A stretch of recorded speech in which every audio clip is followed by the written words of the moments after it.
ಯಾರು ಇಷ್ಟ ಆಗ್ತಾ ಇದ್ದಾರೆ ಇತ್ತೀಚೆಗೆ? ಹನುಮಂತ ಇಷ್ಟ. ಹನುಮಂತ ಯಾಕೆ ಇಷ್ಟ ಆಗ್ತಾರೆ? ಯಾಕೆ ಇಷ್ಟ ಅಂತಂದ್ರೆ ಇವಾಗ ಬಡವ್ರ ಕುಟುಂಬದಿಂದ ಹೋಗಿದ್ದಾನಲ್ಲ. ಪ್ಲಸ್ ಪಾಯಿಂಟ್ ಇವಾಗ ಬಿಗ್ ಬಾಸ್ಗೆ ಬಂದಿರೋರು ಯಾವ ತರ ಅದಾರ ಅಂತಂದ್ರೆ ಇವಾಗ ಎಲ್ಲ ದುಡ್ಡಿರೋರೇ ಬಂದಿರೋದು. ಇವಾಗ ಹನುಮಂತ ದುಡ್ಡಿಲ್ಲ ಸರಿನಾ, ಅದಕ್ಕೋಸ್ಕರ ಹೋಗಿದ್ದಾರೆ. ಇವಾಗ ಯಾವುದೋ ಒಂದು ಫೇಸ್ಬುಕ್ಕಲ್ಲಿ ನೋಡ್ತಿರ್ತೀನಿ, ಅವನು ಬರೀ ಯಾರ್ದು ಚೈತ್ರ ಆಗಲಿ ಇವಾಗ ಮಂಜು ಅಣ್ಣ ಆಗಲಿ ಅವ್ರು ಯಾರ್ದು ಕಮೆಂಟ್ ಬರೀ ಹನುಮಂತ ಹನುಮಂತ ಅಂತ ಕಮೆಂಟ್ ಮಾಡ್ತಾರೆ. ಯಾಕಂದ್ರೆ ಹಳ್ಳಿ ಪ್ರತಿಭೆ ಬೆಳಿಬೇಕಂತ ಅವ್ನು ಸಪೋರ್ಟ್ ಎಲ್ಲರೂ ಮಾಡಿ. ನಮ್ಮ ಪ್ಲಸ್ ಪಾಯಿಂಟ್ ಬಿಗ್ ಬಾಸಲ್ಲಿ ಗೆಲ್ಬೋದು ಯಾರು ಅಂತಾರೆ ಹನುಮಂತ 100% ಬಂದೇ ಬರ್ತಾರೆ. ಹನುಮಂತ ಬರ್ಬೋದು, ಇಲ್ಲಾಂದರೆ ಸೆಕೆಂಡ್ ಚೈತ್ರ ಬರ್ಬೋದು, ಇಲ್ಲಾಂದ್ರೆ ಮಂಜಣ್ಣ ಬರ್ಬೋದು. ಅಂದರೆ ಯಾರು ಸಪೋರ್ಟ್ ಮಾಡಿದ್ರೆ ಹನುಮಂತಗೆ ಭಾಳ ಸಪೋರ್ಟ್ ಐತೆ. ಅಲ್ಲ, ಹನುಮಂತ ಹಳ್ಳಿ ಕಡೆಯವನು ಪೆದ್ದ ಅಂತಾರೆ. ಇಲ್ಲ, ಎಕ್ಸಾಂಪಲ್ ಯಾರು ಬೇಕು ಅಂದ್ರೆ ಯಾರು ಪೆದ್ರಲ್ಲಣ್ಣ. ಇವಾಗ 100-200 ಕುರಿ ಕಾದನು ಪೆದ್ದಾಗ್ಬಿಡ್ತಾನ. 100-200 ಕುರಿ ಕಾದನ್ 100% ಯಾರು ಪೆದ್ದಾಗಲ್ಲ ಸರ್. ಇವಾಗ ಸಿಟಿಯಿಂದ ಯಾರು ಹೋಗಿರ್ತಾರೆ ಅವ್ರು ಪೆದ್ರು ಅಂತ ಅನ್ಬೋದು. ಈ ಹಳ್ಳಿ ಕಡೆ ಅಂದ್ರೆ ಬಹಳ ಬುದ್ಧಿವಂತ ಇರುತ್ತೆ.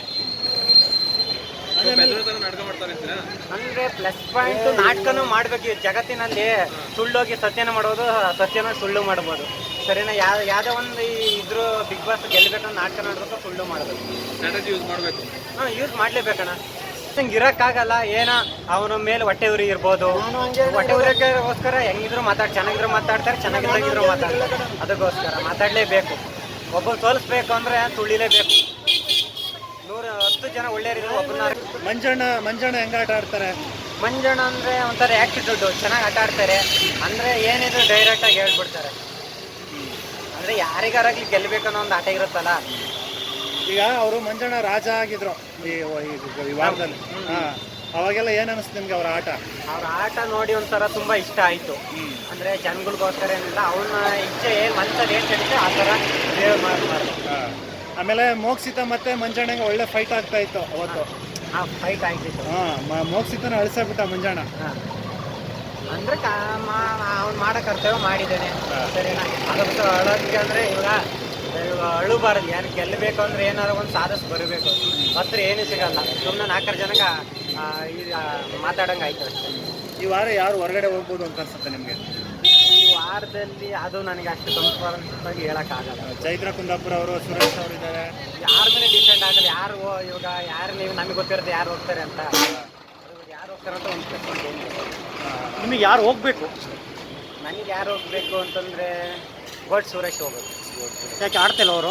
ಆಡ್ತಾರೆ, ಚೆನ್ನಾಗಿ ಆಡ್ತಾರೆ. ಇವಾಗ ದುಡ್ಡು ಐತಲ್ಲ, ಇವಾಗ ಕೋಟಿ KG ಗಟ್ಟಲೆ ಬಂಗಾರ ಹಾಕಿ ಲೈಫ್ ಲಾಂಗ್ ಕುತ್ಕೊಂಡು ತಿನ್ಬೋದು. ಇವಾಗ ದುಡ್ಡು ಇರೋರಿಗೆ ಏನು ಮಾಡೋಕ್ಕೆ ದುಡ್ಡು ಬೇಕು?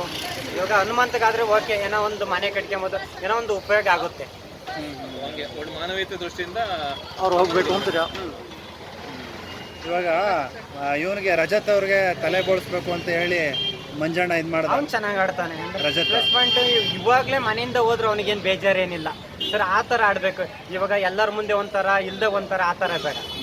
ಅವ್ನು ಚೆನ್ನಾಗಿ ಮಾತಾಡಿ ಚೆನ್ನಾಗಿ ಆಡ್ತಿದ್ದಾನೆ. ಜಗದೀಶ್ ಅವರು ಇದ್ರು, ಅವರು ಬಿಡ್ರಿ, ಅವರಿದ್ದ ಬಿಗ್ ಬಾಸ್ ನೋಡೋಕೆ ಒಂಥರ ತುಂಬ ಇಷ್ಟ ಆಗೋದು. ಅವ್ರು ಹೋದ್ಮೇಲೆ ಒಂಥರ ಏನೋ ಒಂಥರ ಇದಾಗುತ್ತೆ. ಯಾರಿಗೂ ಬೈದಾರಲ್ಲ, ಸುಮ್ಮನೆ ಅಂದರೆ ಕರೆಕ್ಟಾಗಿ ಮಾತಾಡ್ತಿದ್ರು. ಇವತ್ತು ಹೊರಗಡೆ ಹೋದ್ರು ಒಂದು ಬೇಜಾರು ಇಲ್ಲದೆ ನೋಡಿ ಚೆನ್ನಾಗಿ ಅವ್ರೆ. ಜಗದೀಶ್ ಅವರು ಹೆಣ್ಮಕ್ಳಿಗೆಲ್ಲ ನಿಂದನೆ ಮಾಡಿಬಿಟ್ಟು ಹೊರಗಡೆ ಹೋದ್ರು. ಹೆಣ್ಮಕ್ಳಿಗೆ ಆ ರೀತಿ ನಿಂದನೆ ಮಾಡ್ಬೋದಾ? ಯಪ್ಪ ಮಾಡಬಾರ್ದು. ಅದು ಕಾನೂನು ಪ್ರಕಾರ ತಪ್ಪು. ಎಲ್ಲ ರೀತಿ ಮಾಡಬಾರ್ದು. ಆಮೇಲೆ ಆ ಯಪ್ಪ ಇನ್ನೊಂದು ಮಾಡ್ತಾನೆ. ಒಳಗಡೆ ಹೋಗ್ಬೇಕಾದ್ರೆ ದರ್ಶನ್ ಅವ್ರ ಹೆಸರು ಹೇಳ್ಕೊಂಡು ಹೋಗ್ತಾನೆ. ಹೊರಗಡೆ ಬಂದ ಮೇಲೆ ದರ್ಶನ್ ಅವ್ರಿಗೆ ಬೈಯೋದು ಅದೆಲ್ಲ ಮಾಡ್ತಾನೆ.